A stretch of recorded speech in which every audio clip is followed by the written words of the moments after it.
ശബരിമല എന്നും വിവാദ വിഷയങ്ങൾ കൊണ്ട് എപ്പോഴും ശ്രദ്ധാകേന്ദ്രമാകാറുണ്ട്. ഇപ്പോൾ ഏറ്റവും പ്രധാനമായിട്ടുള്ള അല്ലെങ്കിൽ ശ്രദ്ധിക്കപ്പെടുന്ന വിഷയങ്ങളൊന്നാണല്ലോ ഈ സ്വർണ്ണപ്പാളിയുമായി ബന്ധപ്പെട്ട് വരുന്ന വിഷയങ്ങൾ. അടിമുടി പറ്റിപ്പാണ് നടത്തിയിരിക്കുന്നത് എന്നുള്ള കാര്യത്തിൽ യാതൊരു സംശയവുമില്ല. കാരണം സ്വർണ്ണപ്പാളികൾ ചെമ്പുപാളികളാകുന്ന ഒരു പുതിയ മാജിക് കൂടി നമുക്ക് കാണാൻ കഴിഞ്ഞു ശബരിമലയുമായി ബന്ധപ്പെട്ട് വരുന്ന വിഷയങ്ങൾ. അപ്പോൾ സ്വർണ്ണപ്പാളിയിൽ ഒരു സത്യം ഉണ്ട് എന്നുള്ളതും ആ സ്വർണ്ണപ്പാളിയിലെ സത്യം വളരെ കൃത്യമായി തെളിയിക്കപ്പെടേണ്ടതുമാണ്. ഈ ശബരിമലയുമായി ബന്ധപ്പെട്ട് വരുന്ന വിഷയങ്ങളിലേക്ക് പോകുമ്പോൾ ക്ഷേത്രത്തിനകത്തുള്ള ശ്രീകോവിലിനുള്ളിൽ തന്നെയുള്ള ദ്വാരപാലകരുടെയും അതുമായി ബന്ധപ്പെട്ട് വരുന്ന സ്വർണ്ണപ്പാളികൾ, ആ സ്വർണ്ണപ്പാളികൾ അവിടെ നിന്നും എടുത്തു മാറ്റി അതിനെ സ്വർണം പൂശുന്നതിന് വേണ്ടിയിട്ട് കൊണ്ടുപോയ സാഹചര്യത്തിൽ അതിനുശേഷം അതെപ്പോഴാണ് ചെമ്പ് പാളികളായി മാറിയത് എന്നുള്ളൊരു ചോദ്യം അവശേഷിക്കുന്നു. അപ്പോൾ അങ്ങനെ സ്വർണ്ണപ്പാളികളായിരുന്നവ മാജിക്കിലൂടെ ചെമ്പ് പാളികളാകുന്നുണ്ടെങ്കിൽ അതിന് പിന്നിൽ പ്രവർത്തിച്ച ബിരുദന്മാരെ വളരെ കൃത്യമായി നിയമത്തിന് മുന്നിൽ കൊണ്ടുവരേണ്ടതാണ്. പക്ഷേ എന്തുകൊണ്ടോ നമുക്കതിന് കഴിയുന്നില്ല. ഇന്നുവരെ പോലീസ് എന്ന് പറയപ്പെടുന്ന സംവിധാനം അനങ്ങാപ്പാറ നയം സ്വീകരിക്കുന്നു എന്നുള്ളതാണ് ശ്രദ്ധേയമായത്.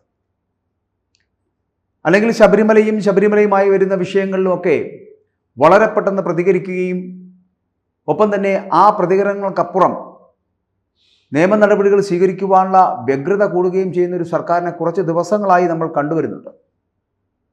എവിടെയാണ് സർക്കാരിന് പാളിപ്പോയത് എന്ന് നമ്മളൊന്ന് ചിന്തിക്കേണ്ടിയിരിക്കുന്നു. നമുക്കറിയാമല്ലോ, നാമജപ ഘോഷയാത്രയുമായി ബന്ധപ്പെട്ടിട്ട് ശബരിമല വിഷയത്തിൽ അന്നത്തെ പിണറായി വിജയൻ സർക്കാർ സ്വീകരിച്ച നിലപാടുകൾ എന്തൊക്കെയാണ് എന്നും അന്ന് ജനങ്ങൾ അഭിമുഖീകരിച്ച പ്രശ്നങ്ങൾ എന്തൊക്കെയാണ് എന്നൊക്കെ ഞാൻ പറയാതെ തന്നെ നിങ്ങൾ ഓർത്തെടുക്കുന്നുണ്ടാകുമെന്നുള്ള കാര്യത്തിൽ സംശയമില്ല. പക്ഷേ അന്ന് അടിച്ചമർത്തുവാനും നാമജപ ഘോഷയാത്ര നടത്തിയവരെ ജയിലുകളിലേക്ക് അടയ്ക്കുവാനും കേസ് കൊടുക്കുവാനുമൊക്കെ വ്യഗ്രത കാണിച്ച പിണറായി വിജയൻ സർക്കാർ ഇപ്പോൾ അതേ അമ്മമാരുടെയും അതേ അയ്യപ്പന്മാരുടെയും ഒക്കെ പേര് പറഞ്ഞുകൊണ്ട് അയ്യപ്പ സംഗമം നടത്തിയ സംഭവവും നമ്മൾ കണ്ടതാണ്, അത് മനസ്സിലാക്കിയതുമാണ്. പക്ഷെ ഞാൻ പറഞ്ഞു വരുന്നത് ഈ സ്വർണ്ണപ്പാളിയിൽ ഒരു സത്യം തെളിയേണ്ടതുണ്ട് എന്നുള്ളതാണ്. നമുക്കറിയാമല്ലോ, ഈ സ്വർണ്ണപ്പാളിയുമായി വരുന്ന വിഷയത്തിൽ 1998 വിജയ് മല്യ സ്വർണം പൂശി നൽകി എന്നുള്ള കാര്യത്തിൽ സംശയമില്ല. അത് ദേവസ്വം ബോർഡ് അംഗീകരിച്ചിരിക്കുകയും ചെയ്തതാണ്. അത് അംഗീകരിച്ചിരിക്കുമ്പോൾ പിന്നെ എപ്പോഴാണ് ഈ പാളികൾ ചെമ്പ് പാളികളായി മാറിയത് എന്നൊരു ചോദ്യം ഉണ്ടാകും. ഇതിനകത്ത് ചില കാര്യങ്ങൾ കൂടി വ്യക്തമാക്കേണ്ടതുണ്ട്. കാരണം ഈ സ്വർണ്ണപ്പാളികളുടെ കൃത്യമായ തൂക്കം അത് എത്രയുണ്ടായിരുന്നു എന്നുള്ളത് ഇന്ന് പലരും പല കണക്കുകൾ പറയുന്നത് കൊണ്ട് തന്നെ വ്യക്തതയില്ല എന്നുള്ളതാണ്. ഈ ആദ്യമായി ഇതിനെ സ്വർണം പൂശി എടുക്കുന്നതിന് വേണ്ടിയിട്ട്, അല്ലെങ്കിൽ ഇതിനെ ഒന്നുകൂടി ഈ സ്വർണം പൂശലുകൾക്ക് ശേഷം, അതായത് 1998 ശേഷം വീണ്ടും അത് സ്വർണം പൂശുന്നതിന് വേണ്ടി ഉപയോഗിക്കുമ്പോൾ 2019 കാലഘട്ടങ്ങളിൽ അന്ന് ഈ കൊണ്ടുപോയ സ്വർണ്ണപ്പാളികൾ കുറച്ച് ദിവസങ്ങൾക്ക് ശേഷം തിരികെ വരുമ്പോൾ അത് ചെമ്പുപാളികളായി മാറുന്ന ഒരു കാഴ്ച കണ്ടതോടുകൂടി അന്നത്തെ ആർക്കും അത് മനസ്സിലായില്ല. ദേവസ്വം ബോർഡ് ഉദ്യോഗസ്ഥർക്കോ അല്ലെങ്കിൽ ദേവസ്വം ബോർഡിനോ ഒന്നും ഇത് മനസ്സിലാകുന്നില്ല. 2025 എത്തപ്പെടുമ്പോൾ വീണ്ടും ഇതൊന്നുകൂടി ഇതിനെ പുനരുദ്ധരിക്കപ്പെടണം എന്ന് പറയപ്പെടുന്ന തരത്തിലേക്ക് എത്തപ്പെടുമ്പോൾ സ്വർണ്ണപ്പാളികളിൽ ചില ആശയക്കുഴപ്പങ്ങളുണ്ടാകുന്നു. അത് വീണ്ടും എന്തുകൊണ്ട് ഉണ്ണികൃഷ്ണൻ പോറ്റി എന്ന് പറയപ്പെടുന്ന ഒരു സ്പോൺസറുടെ കയ്യിലേക്ക് കൊടുക്കപ്പെടുന്നു. ഇനി കൊടുത്തിട്ടുണ്ടെങ്കിൽ ഇതെല്ലാം ചട്ടങ്ങൾ പാലിച്ചിട്ട് തന്നെയാണോ ഈ പ്രവർത്തികളെല്ലാം ദേവസ്വം ബോർഡ് നടത്തിയിട്ടുള്ളത്? അങ്ങനെ നടത്തിയതിന് ശേഷമാണ് ഇത് ചെയ്തിട്ടുള്ളത് എങ്കിൽ അതിൻ്റെ ഉത്തരവാദിത്തത്തിൽ നിന്നും സർക്കാരിനോ ദേവസ്വം ബോർഡിനോ ദേവസ്വം ബോർഡ് പ്രസിഡന്റിനോ അല്ലെങ്കിൽ ഉദ്യോഗസ്ഥർക്കോ മാറി നിൽക്കാൻ കഴിയുമോ? അപ്പോൾ ഈ ചോദ്യങ്ങൾക്കൊക്കെ വളരെ കൃത്യമായിട്ടുള്ള ഉത്തരം നൽകേണ്ടതുണ്ട്. ആ ഉത്തരം എന്ന് പറയപ്പെടുന്നത് നിയമത്തിൻ്റെ വഴിയിലൂടെ മാത്രമേ അന്വേഷിച്ച് കണ്ടെത്തുവാൻ കഴിയൂ. പക്ഷേ നിയമവഴിയിലൂടെ പോകുവാനോ ഈ ഉണ്ണികൃഷ്ണൻ പോറ്റി എന്ന് പറയപ്പെടുന്ന വ്യക്തിയെ മൊഴി രേഖപ്പെടുത്തിയ അല്ലെങ്കിൽ അദ്ദേഹവുമായിട്ട് ബന്ധപ്പെട്ട് വരുന്ന വിഷയങ്ങളിൽ വളരെ ശക്തമായ നിലപാടുകളും നടപടികളും സ്വീകരിക്കുവാൻ സർക്കാരിന് എന്തുകൊണ്ടാകുന്നില്ല എന്നുള്ളതാണ്. അവിടെയാണ് ഞാൻ ഈ പറഞ്ഞതുപോലെ ഈ സന്നിധാനത്ത് നിന്നും ഈ പാളികൾ കൊണ്ടുപോകുമ്പോൾ ഇതിൻ്റെ തൂക്കം എന്ന് പറയപ്പെടുന്നത് 42.8 കിലോഗ്രാം, 42.800 ഗ്രാം എന്ന് പറയപ്പെടുന്ന തരത്തിലായി. പക്ഷെ അത് 39 ദിവസത്തിന് ശേഷം അതിനെ ചെന്നൈയിലേക്ക് കൊണ്ടുപോകുന്നു. അവിടെ കൊണ്ടുപോകുമ്പോൾ അതിൻ്റെ വെയിറ്റ് അല്ലെങ്കിൽ തൂക്കം എന്ന് പറയപ്പെടുന്നത് 38.258 കിലോഗ്രാമായിട്ട് മാറും. അപ്പോൾ തന്നെ അവിടെ ഏകദേശം 4.541 കിലോഗ്രാമിൻ്റെ കുറവ് അവിടെ കണ്ടെത്തുന്നു. സ്വർണ്ണപ്പാളികളാണ് എന്നുള്ളത് മറന്നു പോകരുത്. സ്വർണം പൂശിയെടുക്കപ്പെട്ട പാളികളാണ് ഉപയോഗിച്ചിരുന്നത്.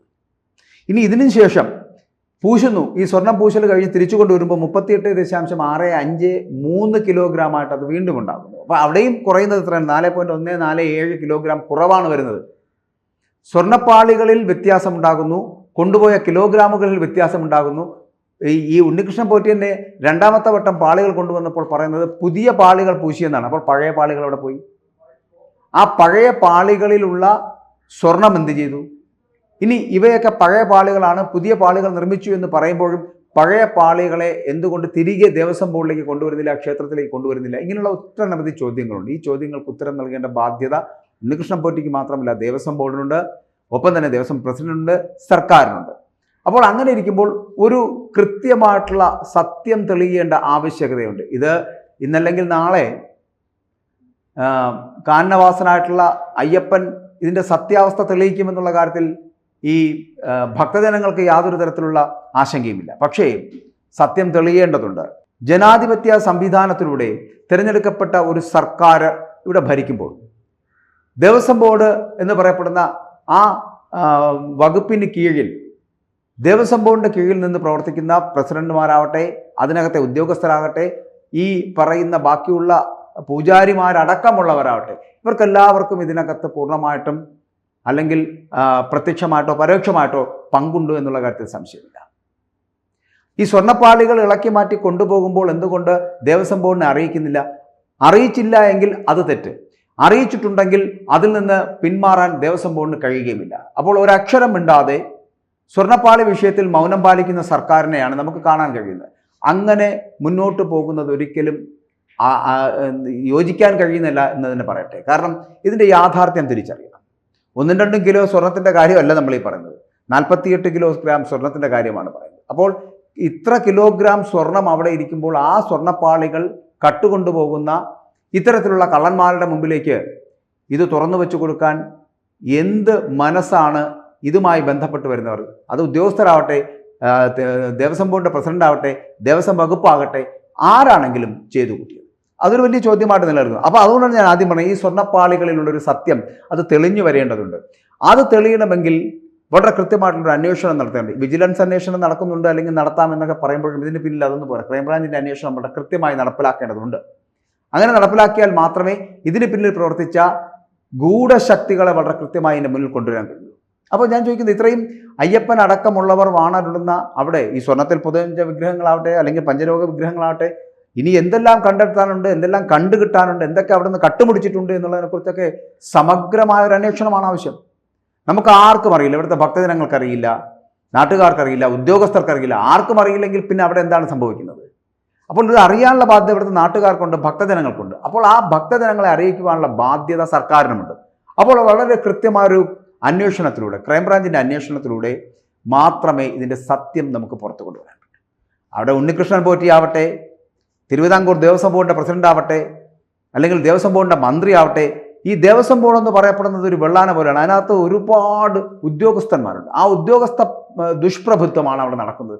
അവരുടെ ഈ പിടിപ്പുകേടാണ് ഇത്തരത്തിലുള്ള സംവിധാനങ്ങൾ, ഇത്തരത്തിലുള്ള സംഭവങ്ങൾ ഇങ്ങനെ അവിടെ ഉണ്ടായിക്കൊണ്ടിരിക്കുന്നത്. കുത്തഴിഞ്ഞ ഭരണം നടക്കുന്നു, ഉദ്യോഗസ്ഥന്മാരുടെ കുത്തഴിഞ്ഞ രീതിയിലുള്ള പ്രവർത്തനങ്ങൾ നടക്കുന്നു. ഈ കുത്തഴിഞ്ഞ രീതിയിലുള്ള പ്രവർത്തനങ്ങൾക്ക് കടിഞ്ഞാണിടാനും അവരെ നിലയ്ക്ക് നിർത്തുവാനുള്ള കരുത്ത് വി.എൻ. വാസവനെ പോലുള്ള ഒരു മന്ത്രിക്ക്, ദേവസ്വം മന്ത്രിക്ക് ഉണ്ടാകുന്നില്ല എന്നുണ്ടെങ്കിൽ ഈ ദേവസ്വം മന്ത്രിയുടെ പിടിപ്പുകേടാണ് ഇത് എന്ന് പറയേണ്ടിയിരിക്കുന്നു. അദ്ദേഹം ഈ സ്ഥാനത്ത് നിന്ന് മാറി നിൽക്കുകയോ രാജിവെക്കുകയോ ഒക്കെ ചെയ്യുന്നതാണ് നല്ലത്. അതുപോലെ തന്നെ ദേവസ്വം ബോർഡ് പ്രസിഡന്റായിരിക്കുന്ന ആള് PS പ്രസാദ്, അദ്ദേഹവും ഇത് മനസ്സിലാക്കേണ്ടതാണ്. അദ്ദേഹത്തിനും ഇത് തിരിച്ചറിയേണ്ടതാണ്. ഒരു ശബരിമല പോലൊരു വലിയ വിഷയത്തിൽ ഇത്രത്തോളമുള്ള വിവാദങ്ങൾ ഉണ്ടാകുമ്പോൾ അതിൽ മൗനം പാലിച്ചതുകൊണ്ട് കാര്യമായില്ല. വളരെ കൃത്യമായിട്ടുള്ള ഇടപെടലുകൾ നടത്തി എന്തുകൊണ്ട് ഒരു അന്വേഷണത്തിലേക്ക് എത്തിക്കുന്നില്ല? പോലീസിന്റെ അന്വേഷണം എന്തുകൊണ്ട് ഉണ്ണികൃഷ്ണൻ പോറ്റി എന്ന് പറയപ്പെടുന്ന ഒരു ഇടനിലക്കാരനിലേക്ക് എത്തുന്നില്ല? അയാൾ ആരാണ്? ഈ സ്പോൺസർ എന്ന് പറഞ്ഞ ഒരാളെ വച്ചേക്കുന്നതിൻ്റെ ആവശ്യകത എന്താണ്? ഇത്തരത്തിലുള്ള ചോദ്യങ്ങളുണ്ട്. ഇപ്പൊ സ്വർണ്ണപ്പാളിയുടെ വെയിറ്റ്, തൂക്കം കുറയുന്നത് അടക്കമുള്ള കാര്യങ്ങളിൽ അതുപോലെ കൊണ്ടുപോയ സ്വർണ്ണപ്പാളി എവിടെയെന്നുള്ള ചോദ്യം, തിരികെ കൊണ്ടുവന്നത് ചെമ്പുപാളിയാണെന്ന് പറയപ്പെടുന്ന ഒരു പുതിയ മാജിക്ക്, ഇതൊക്കെ ഭക്തജനങ്ങളെ പലപ്പോഴും ആശങ്കയിലാക്കുന്നുണ്ട്. ഭക്തജനങ്ങളുടെ ഈ ആശങ്കകൾ അകറ്റിക്കൊടുക്കുവാൻ സർക്കാർ ഉണർന്നു പ്രവർത്തിക്കേണ്ട സമയം അതിക്രമിച്ചിരിക്കുന്നു. കൂടുതൽ വാർത്തകളും വിശേഷങ്ങളും നിങ്ങളിലേക്ക് എത്താൻ ABC മലയാളം സബ്സ്ക്രൈബ് ചെയ്യുക, ബെൽ ബട്ടണും അമർത്തുക.